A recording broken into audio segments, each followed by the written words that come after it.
The room still smelled like burnt coffee and plastic name tags when Ryan Tulliver walked in like he owned the damn air. New COO, fresh from some tech unicorn that crashed faster than it IPO'd, all teeth and buzzwords. He clapped twice like we were circus seals, and barked, "Let's cut the dead weight, shall we?" Then he smiled. The kind of smile that always comes before someone gets humiliated. I was sitting near the back, notebook open, pen in hand. Jack Renner? Front row. Always was. 11 years in vendor ops, and the man still wore his ID badge like it meant something sacred. Everyone else had swapped theirs for digital wristbands or phone tags. Not Jack. He was the kind of guy who could tell you how many pallets of titanium fasteners we'd overordered in 2014, and why we never noticed. He didn't talk much, didn't schmooze, but if a part showed up 2 days early instead of 1 day late, odds were Jack had a hand in it. Tulliver strolled past the engineers, paused by marketing just long enough to compliment someone's desktop wallpaper, then pointed at Jack without even breaking stride. "Obsolete," he said, like he was diagnosing a malfunctioning printer. "Redundancy due to automation. Vendor workflows are handled by the system now." You could feel the air change, like a collective exhale that never made it out. I looked at Jack. No blink. No twitch. Just a slow nod, like someone hearing the weather report say their house was gone and replying, "Well, damn." When he stood, he didn't even close his laptop. Just grabbed the manila envelope from HR and turned back once, just once, before walking out. That's when Tulliver added, almost as a throwaway, "I mean, he knows way too much about the Ravelin delays, right?" Everyone laughed, the fake kind. Nervous. Short. Jack didn't. By the way, before we dive deeper, if you're one of the 97% of people who listen without subscribing, hit that subscribe button and like the video. It means a lot to the team putting this together. Seriously. Back to it. I didn't see Jack the rest of that day. Or the next. It was like the building swallowed him whole, badge and all. HR sent an email about streamlining operational excellence. Tulliver posted some crap on LinkedIn about disruption with integrity. And the rest of us? We just kept our heads down and prayed we weren't next. But something gnawed at me. See, Jack wasn't just the guy who approved vendor invoices. He was the vendor pipeline. He knew where every screw came from, which supplier packed boxes with too much foam, which forklift driver in Kansas once dropped a shipment and blamed it on wind. You don't just replace that with a dashboard and a pie chart. And more than that, there was something off about how calm he was. Not shell-shocked. Not crushed. Just resigned. Like he'd been expecting it. Or worse, planning for it. Later that week, I was passing the break room when I saw Marie, one of the juniors, slip a flash drive into an envelope with Jack's name scrawled on it. I caught her eye. She didn't flinch. "You didn't see this," she muttered. "Didn't see what?" She slid the envelope into the outgoing mail bin and walked away. Inside? I'd later learn it was gold. Historical purchasing patterns. Ravelin shipment gaps. Clauses buried so deep legal probably forgot they existed. But back then, I just stood there, watching the envelope like it might whisper its secrets if I stared long enough. I should have known. You don't call a man like Jack dead weight, without eventually learning just how much mass he was holding up. It was almost surgical. The way he packed. No dramatics. No cardboard flaps flailing open or desk drawers yanked out in defiance. Jack moved like a man putting away Christmas decorations after a funeral. Box by box, cable by cable, unplugged without a single wire kinked. The badge came off last. He didn't even look at it, just set it face down like it embarrassed him. Nobody said a word. Even Brenda, who once baked him pumpkin bread just because he fixed a PO disaster over Labor Day, kept her head buried in her screen like Excel could protect her.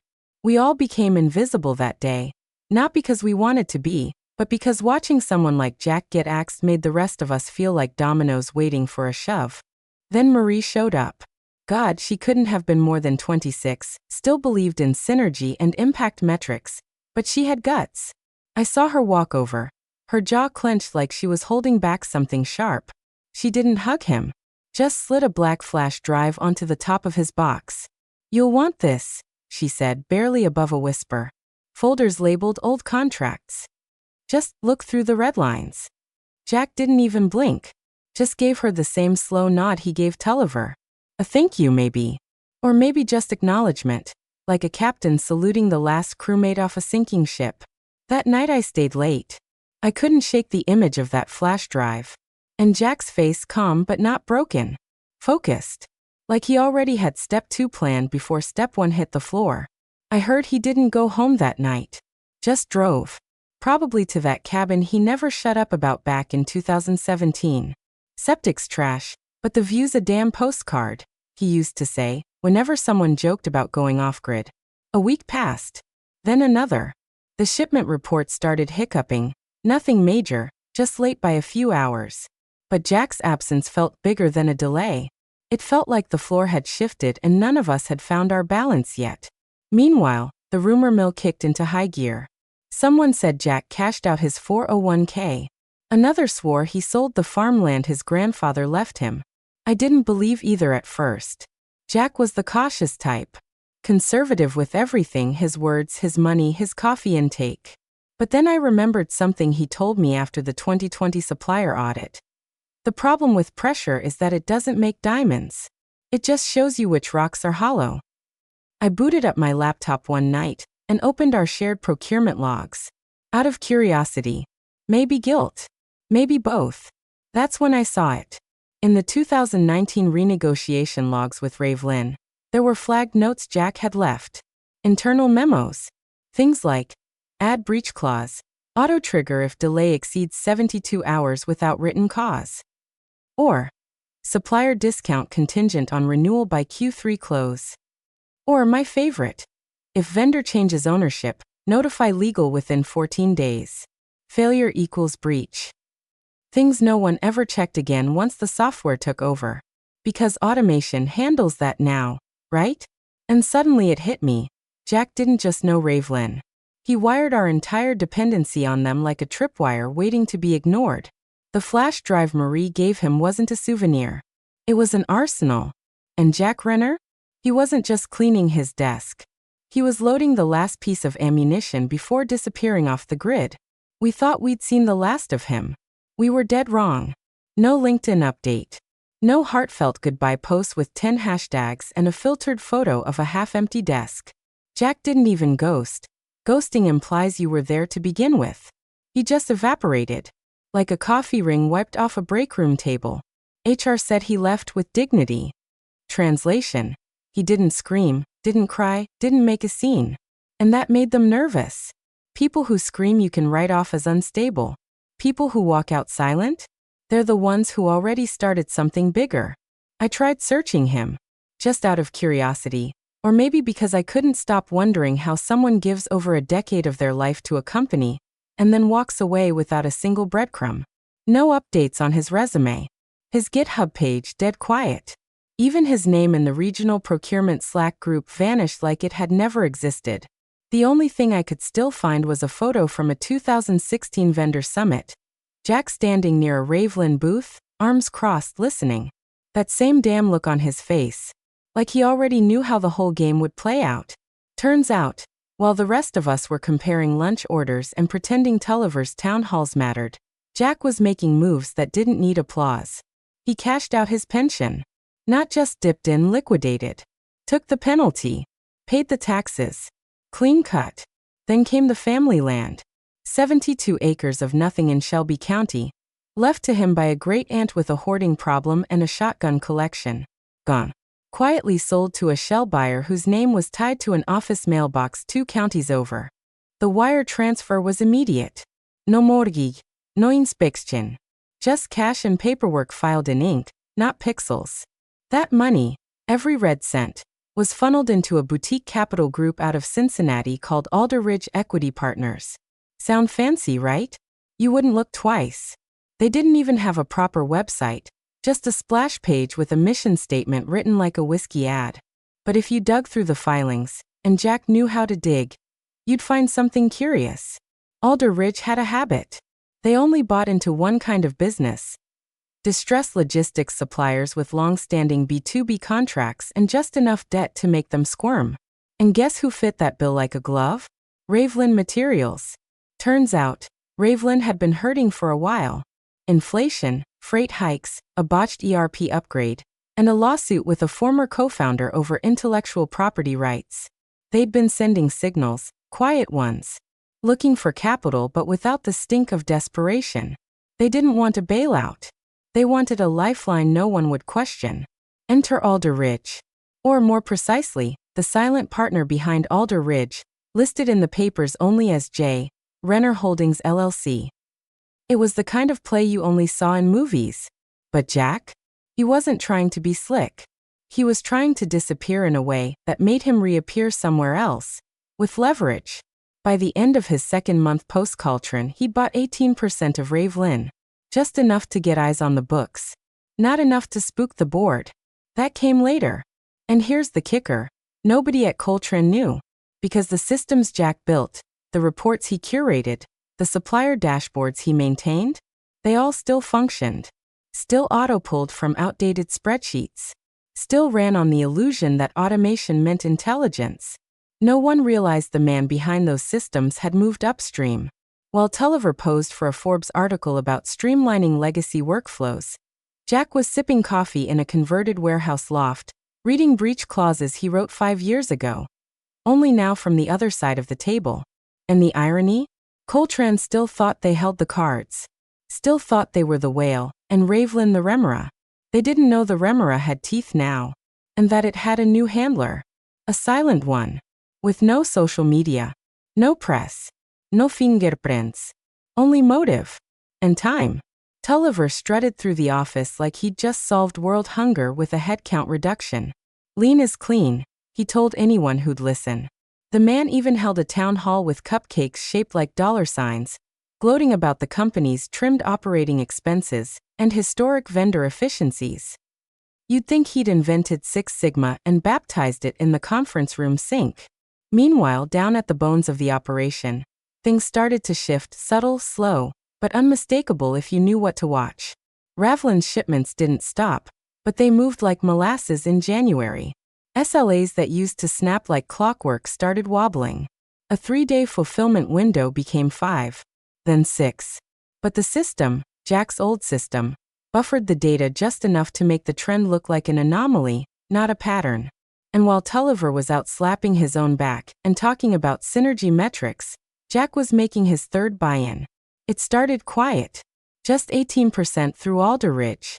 Enough to get quarterly updates. Then another round. This time via a differently named subsidiary, Briarlight Holdings, that bumped it to 26%, and still no one from Coltrane noticed. Why would they? Vendor transparency was automated. Right?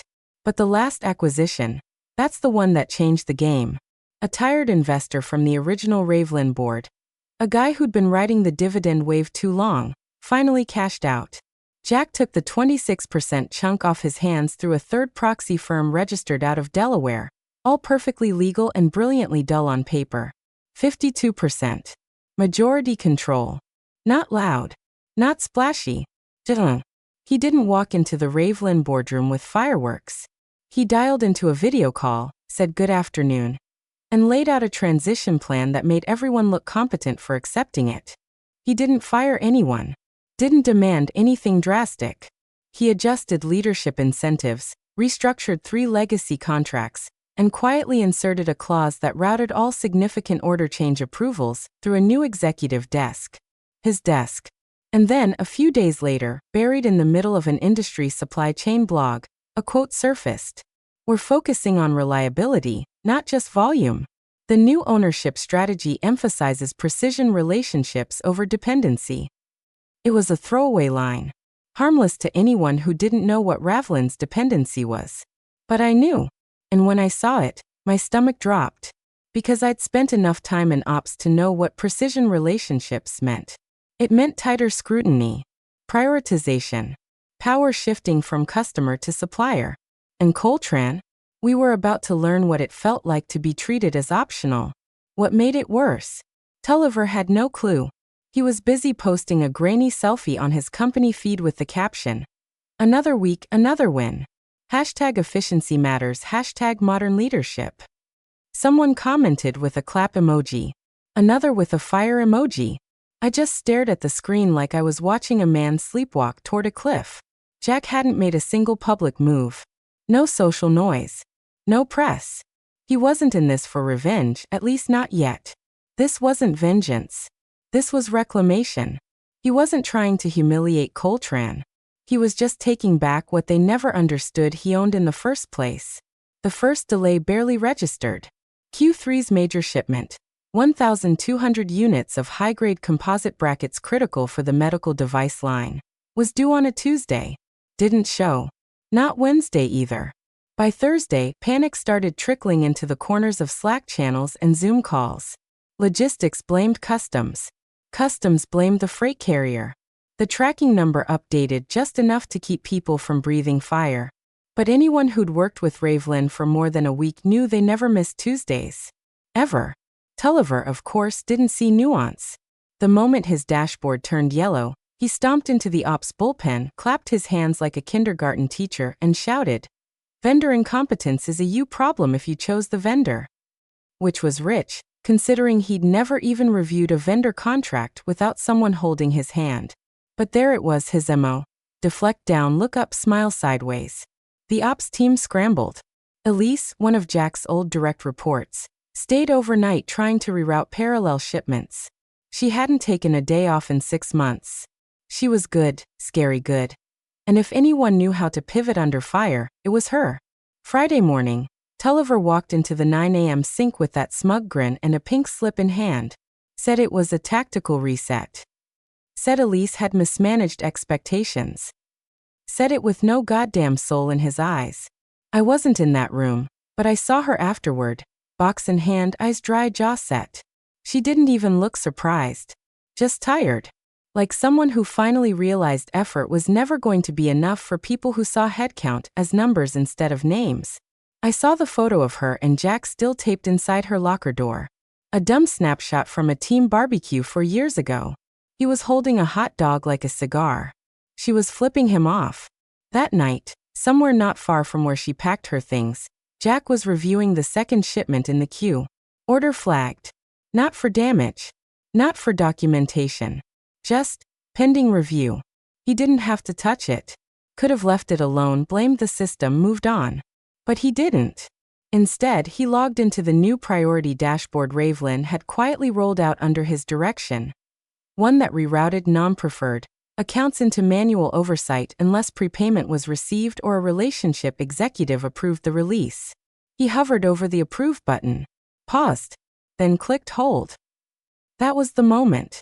I know it. Not the buy-ins. Not the restructuring. Not even the acquisition itself. That was the shift. Because Elise wasn't just a teammate.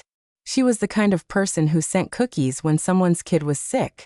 Who fought tooth and nail to preserve Jack's systems when Tulliver wanted to gut the vendor reporting tools. And let the platform decide.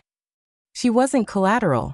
She was the last thing tethering Jack to the idea that there was still something left to protect inside Coltrane. After she walked out, that tether snapped. And when it did, the mission changed. Jack wasn't just reclaiming control anymore. Now he was setting the terms for who deserved to keep theirs. The first email came from procurement.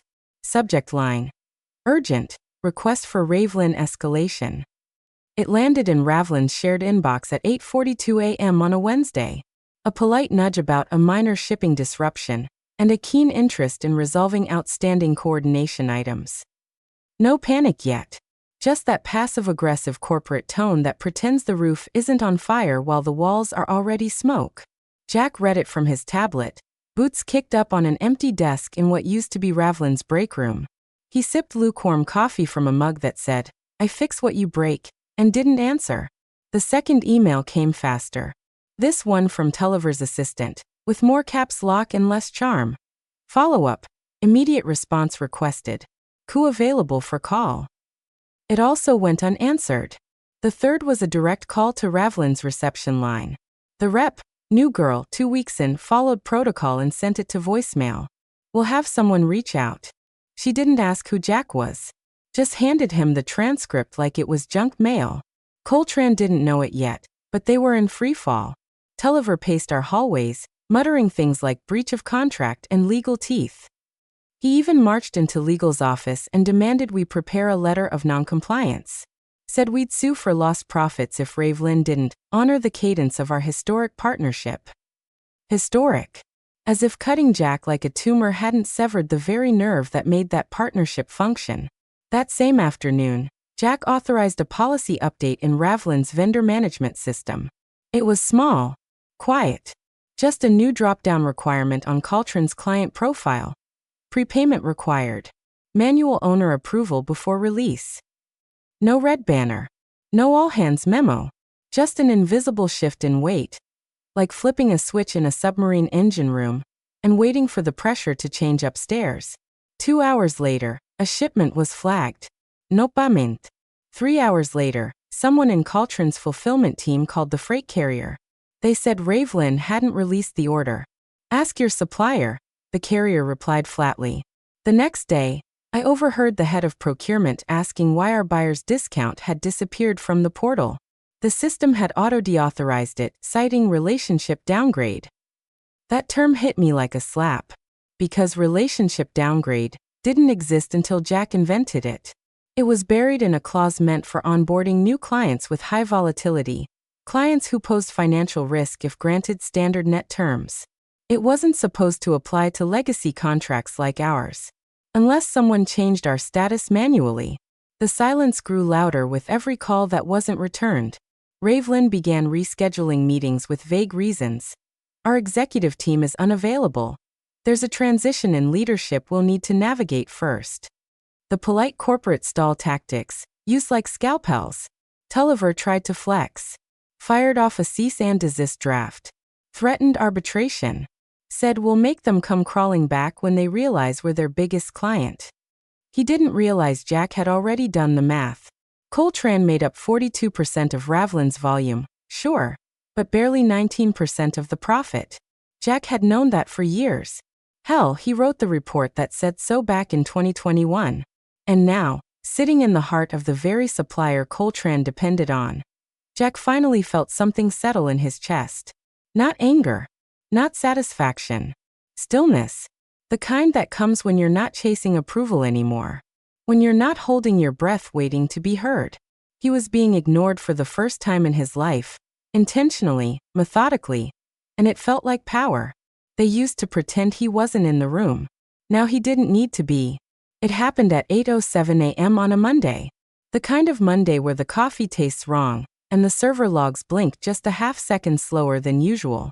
Procurement had finally escalated to the highest available contact at Ravelin. After 2 weeks of stonewalling, broken lead times, and auto-replies that may as well have said, "You're not important anymore," they expected a lawyer. Maybe a stone-faced exec with a LinkedIn profile full of vague innovation awards and a background blur of palm trees. Instead, the screen lit up and there was Jack Renner. Not Jack from Vendor Ops. Not Jack the guy who used to fix our purchase order errors with a red pen and zero thanks. Jack, no tie, sleeves rolled, mug in hand, steam rising from it like he was about to narrate a calm murder podcast. "Morning," he said, voice flat easy. "I believe you tried to terminate our business relationship."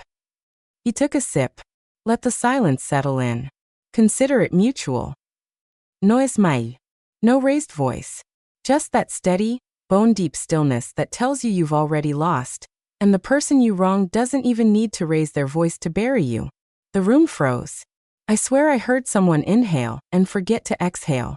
Tulliver's jaw clenched so hard I thought I heard a molar crack. He stood up, shoved his chair back like it had betrayed him, and muttered something about calling legal, again, as if anyone on the planet could rewrite what just happened on that screen. But he didn't yell. Because he knew. He knew the second he saw Jack's face that the game wasn't just over. It had been over for months, and we'd been playing a ghost round. Jack leaned slightly forward. Not smug. Not cruel. Just complete. "For the record," he said, tapping something on his tablet. "As of this morning, your preferred status has been revoked. Any outstanding orders will require review. We're redirecting our logistics volume to partners with more aligned operational values." He didn't say partners who don't fire their infrastructure architects for buzzword points. But it hung in the air, clear as a gunshot. Tulliver stormed out. Nobody followed. No one even blinked. Because Jack wasn't just a man on a screen anymore. He was gravity. Unbothered. Absolute. I looked around the room, half expecting someone to speak, to react, to do something. But there was nothing left to say. The man we'd watched get called obsolete now held the only key we needed. And he wasn't there for revenge. He was there to confirm the sentence we wrote the day we let him walk out with his dignity and our future in a cardboard box. And we didn't even know it. They tried to play cleanup the way corporations always do, late, loud, and missing the point entirely. By Wednesday, the board had spun up a crisis call. Not because they understood what they'd done, but because clients had started asking questions like, why is your lead time 5 weeks behind? Why are your parts showing up rebranded from a different supplier? Why did your COO storm out of a meeting red-faced and silent? A soft approach was the phrase I overheard in one of the internal calls. Their idea of an olive branch? Offering Jack a consultant role. A consultant. For the man who built the very system they gutted. The board chair, an exhausted man named Russell who had a handshake like overcooked pasta, drafted the proposal personally. It was a 6-month engagement, generous hourly rate, no hard feelings. The email never got a reply. Because by then, Jack was already in the middle of negotiating an exclusive supply contract with one of Caltron's 2 biggest competitors. That one competitor who'd always sat just under our market share, waiting like a shark below a leaky boat. They didn't just want Ravlin's parts. They wanted our process, our precision, our pricing model. And Jack. He had all 3. Meanwhile, Ravlin's operations team, under Jack's new executive structure, formally reclassified Coltran as restricted tier. That sounds harmless, bureaucratic. But what it really means? No shipments, no quotes, no access. Every attempt Coltran made to reroute old orders triggered a breach clause Jack had written years ago. Standard stuff at the time, designed to protect supplier liability. But now? Now it was an airtight wall. Clause 14. B. Repeated failure to meet payment schedule or attempts to override terms may result in immediate account suspension. Clause 18. D. Client forfeits contract standing upon executive disruption of key operations personnel without replacement assurance. Jack was the key personnel, and they'd disrupted the hell out of him. He wasn't even touching the levers anymore. The system ran because of what he'd already built. The very structure Tulliver dismissed as dead weight now moved like a guillotine, slow and silent, until it dropped. I heard from Marie. Remember her? The junior who gave him the flash drive? She told me a former intern from Jack's old department had reached out. Subject line. Hi Jack, any openings? He was fresh out of grad school. He didn't even mention Coltran. Just asked if Jack's new firm was hiring. Said he'd always respected Jack's way of working. That he liked the quiet way Jack solved problems without needing applause. I don't know if Jack replied. But I do know that by Thursday, Caltron's procurement team received a formal notice that all outstanding contracts with Ravlin had been suspended indefinitely. No room for negotiation. No appeals. Just a single line at the bottom of the document. Terms governed by prior agreement. Refer to vendor code REN52. That was Jack's code. His initials. His silent fingerprint on every clause they failed to read. He hadn't burned the bridge. He'd bought the river and drained it. The new logo wasn't flashy. Just a clean serif font on glass, etched in matte black over polished concrete. Vantacor Supply. No mention of Ravlin. No trace of the company that once scrambled to keep up with Caltron's every demand. Jack had buried that name along with every unpaid overtime hour, every ignored idea, every humiliating good enough Tulliver ever forced down his throat. He moved through the renovated HQ, like a man walking through blueprints brought to life. The layout was cleaner now. Collaborative spaces that didn't feel like buzzword traps, ops pods instead of cubicles, whiteboards already filled with projections for Q2 and a pilot launch in Europe. It wasn't just a company anymore. It was a system, streamlined, balanced, autonomous. He paused outside what used to be the vendor compliance office. Now it had a brass plaque, Strategic Partnerships Division. Inside, 2 former Coltran interns, Marie and that kid who reached out after the collapse, We're onboarding a trio of new hires from competitors Jack once studied like they were game tape. Across the hallway, a monitor flashed open contracts. 6-figure deals with 3 of Coltrane's oldest clients. All of them signed in the past 8 weeks. All of them migrated after the Coltrane delays hit critical mass. He didn't gloat. Didn't smile. He just stood there, coffee in hand, as a logistics manager walked by and said, "Inventory audits ahead of schedule. Again." Jack nodded. "Keep it that way." Half a continent away, in a windowless boardroom reeking of stale coffee and panic sweat, Coltrane's directors were shouting, "How did we lose our entire supply chain?" Tulliver didn't answer. He couldn't. Because it wasn't sabotage. It wasn't theft. There was no scandal to leak, no lawsuit to file. It was just gravity shifting. In the silence that followed, a junior ops analyst, barely 6 months into the role, still scared enough to pay attention, spoke without looking up. You fired our owner." No one laughed. No one corrected him. Because it wasn't wrong. Back at Vanticor, Jack stepped into the executive war room. He didn't sit. Just watched as a shipment tracker lit up green across a digital map. Pacific Corridor secure. Midwestern freight cleared early.